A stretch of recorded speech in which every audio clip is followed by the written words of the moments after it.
My brother's fiancée, Lena, didn't just want to marry him. She began a chilling, systematic campaign to erase me from existence and take my place in the family. A plan so meticulous it felt like she was following a script written in some dark corner of her mind. The first time I met her, she seemed like a lost, fragile soul, and my family, with our open hearts and comfortable lives, was the perfect sanctuary. We had no idea we were inviting a viper into our nest, one that wouldn't rest until it had poisoned every happy memory and turned every bond of trust to dust. I'm Sarah, 27 years old, and I've always been the anchor for my younger brother Mark, who is 25.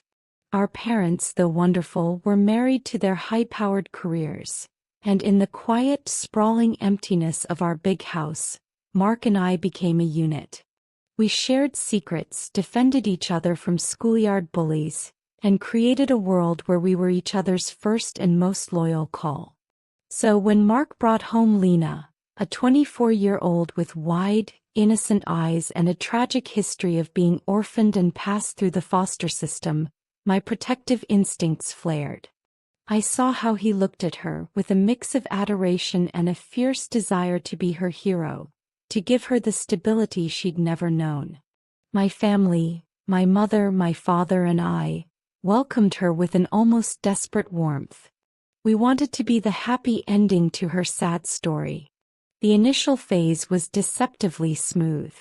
Lena was quiet, observant, soaking in the dynamics of our family like a sponge. She'd compliment my mother's cooking with a shy smile, ask my father thoughtful questions about his work, and look at Mark as if he'd hung the moon. But her attention towards me was different.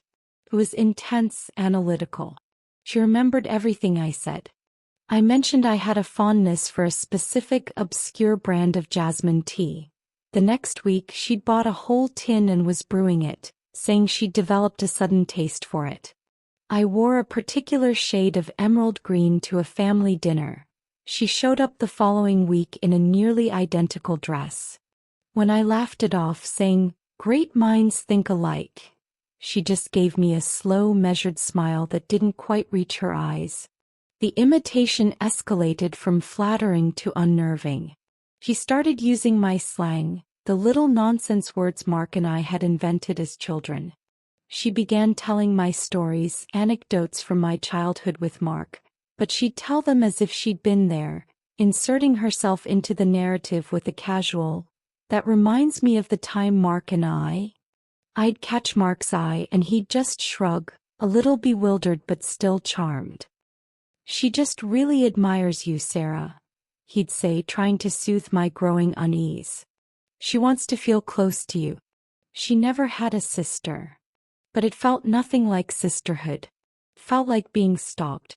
At family gatherings, she was my shadow.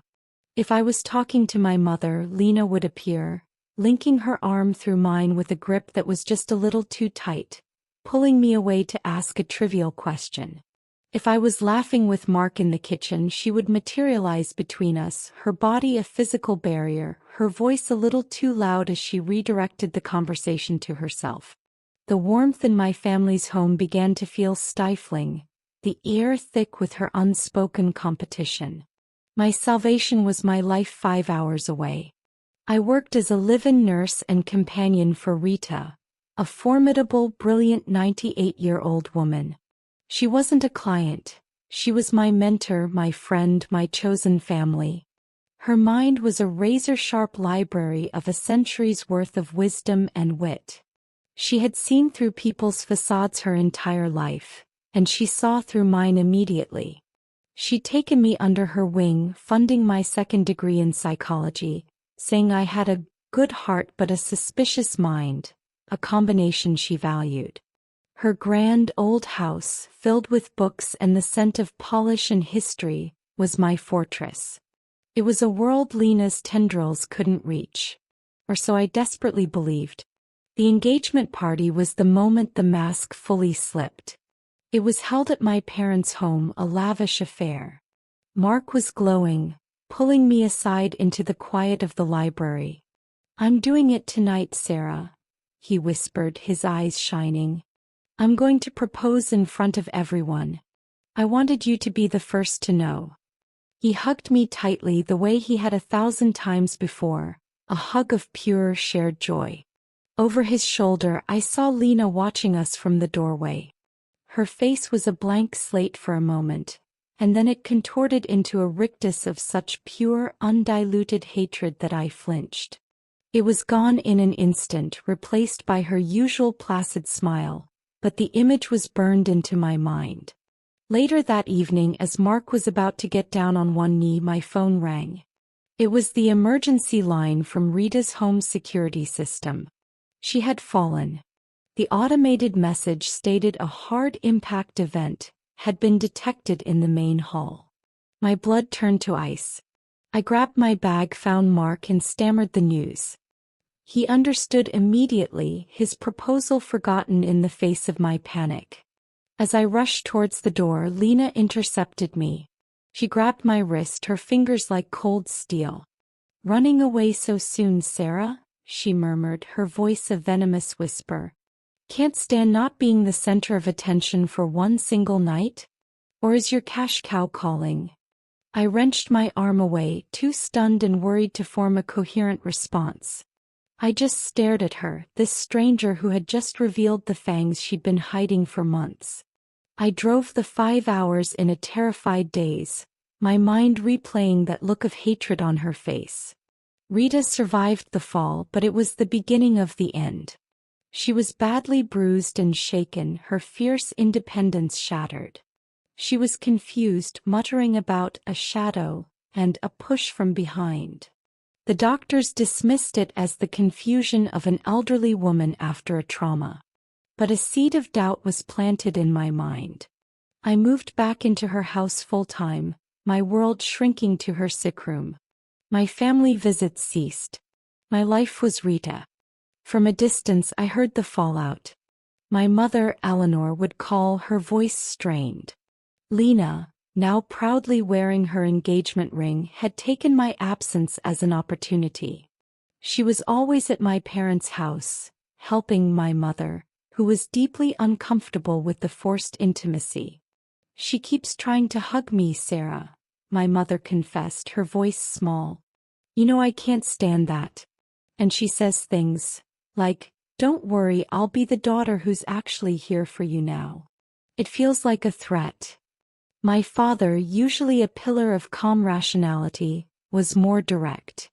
"The girl is unhinged, Sarah.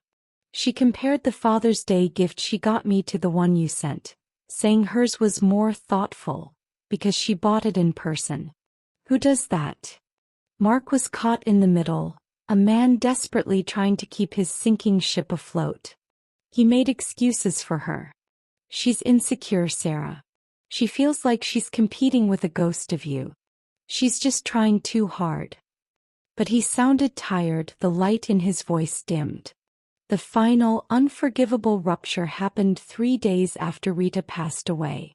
The grief was a physical ache, a hollowed-out space in my chest where my friend used to be. She had left me a specific, deeply personal final request: to scatter her ashes in the rose garden of her ancestral cliffside cottage, a place that held a profound, secret significance for her. She had also, to my shock, left me a substantial inheritance in her will, separate from the trust for her pregnant great-granddaughter. The will specified it was for my future and freedom, a final act of love from beyond the grave. Gathering my strength, I went to my parents' house to tell them about the trip to the cottage. My mother, who had grown to love Rita, immediately said she would come with me for support. It was a gesture of pure love, a balm on my wounded soul. But Lena, who had been silently simmering in the corner, exploded. "You're going on a trip?" she shrieked, her voice cracking through the quiet living room like a whip. 2 days before my wedding? Are you kidding me? This is a new low even for you, Sarah. It's always a drama, always something. First, you ruin our engagement party, and now you're trying to ruin my wedding. The room froze. Mark stood up. "Lena, that's enough." But she was beyond reason, her finger jabbing in my direction. You care more about a dead old woman who paid for your affection than you do about your own blood. I am going to be your sister. I'm the one who will be at every holiday, who will give you nieces and nephews. She was just your employer. A rich, dead paycheck. The grief, the months of anxiety, the weight of her poisonous presence. It all erupted from me in a torrent of white-hot rage. I stood up, my voice low and shaking with a fury I had never known I possessed. Rita, I said, each word a shard of ice, was more of a mother, a sister, and a friend to me than you could ever comprehend. She loved me for who I am, not for some twisted fantasy of who she wants me to be. She didn't need to steal my life to feel important. You are a sad, pathetic imitation of a person, Lena. You are not my family. You are a stranger with a dangerous obsession. If it weren't for my brother, I would have cut you out of my life the moment you showed your true colors. I didn't wait for a response. I turned and walked out, leaving a vacuum of silence behind me, broken only by Lena's theatrical, wailing sobs. I didn't go to the wedding. I couldn't. I went to the cliffside cottage with my mother, and in the quiet, salt-scented air, we scattered Rita's ashes amongst the wild, resilient roses. It was a peaceful, sacred goodbye, utterly devoid of Lena's toxic shadow. A week after the wedding, Mark came to my apartment. He didn't look like a newlywed. He looked broken, haunted. He sat on my sofa staring at his hands and didn't speak for a long time. He found me, Mark finally said, his voice ragged. Lena's ex-fiancé. A guy named David. He saw our wedding announcement in the society pages. He said he felt a moral obligation, a duty to warn me. My heart hammered against my ribs. Warn you about what? Mark looked at me, his eyes full of a terrible, dawning horror. It's a pattern, Sarah. She finds men from stable, wealthy families, preferably men with a sister they're close to. She studies the sister. She becomes her. David showed me pictures. His sister, Clara, she looked like she could have been your cousin. Lena copied her hair, her style, her master's degree topic. She even tried to get a job at the same nonprofit. The room seemed to tilt. My jasmine tea, my emerald green dress, my childhood stories. It wasn't admiration. It was a blueprint. Why? I breathed, feeling sick. According to David and the therapist his family eventually forced her to see briefly, it's a severe personality disorder. She has no core identity. She's a void. She picks a target, the sister, who she perceives as the key to the family's acceptance and the brother's love. By becoming a better version of her, she believes she can secure her position permanently. She erases the original both in the family's eyes and in her own mind. And David's sister? Clara? I asked, almost afraid of the answer. She had a mysterious, allergic reaction at her own birthday party. Went into anaphylactic shock. She almost died. They later found traces of the allergen in her drink, and Lena was the one who handed it to her. Nothing was ever proven, but David's family paid her a large sum of money to disappear and leave them alone. The pieces, the horrifying, grotesque pieces, slammed together. Rita's fall. The push from behind. The shadow. Rita, I whispered. Mark, her fall. I know, he said, his voice cracking. I already called the care agency. The temp nurse they sent that night, the one who was supposedly with her when she fell. Her name is Maria. Maria is Lena's foster sister. The agency said it was a special request from the family due to Rita's specific needs. A request we never made. Lena hadn't just wanted to be me. She had wanted my life, my history, my inheritance. And she was willing to kill for it. Rita's fall was no accident. It was an attempted murder designed to look like a tragedy, to hasten the inheritance she believed would be mine, and by extension, would become hers through Mark. We went to the police. It was a long, complex process. We had David's testimony, the records from the care agency, the pattern of behavior. My family gave statements about her obsessive imitation and her strange, hateful comments about Rita. The district attorney took a personal interest, building a case for attempted murder, fraud, and forgery related to falsified documents she'd created to try and challenge Rita's will. Lena was arrested at the airport, trying to flee to a country with no extradition treaty, using a passport she'd obtained under a name chillingly similar to mine. The divorce was the least of Mark's concerns. He was a shell of himself, consumed by guilt for not seeing it sooner, for not protecting us. My family, though shattered, closed ranks around him. There were no recriminations, only a shared, grim determination to heal.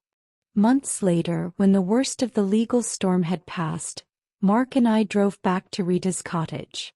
We had kept a small portion of her ashes, feeling that the first scattering had been tainted by the darkness that preceded it. This time it was for us. For closure.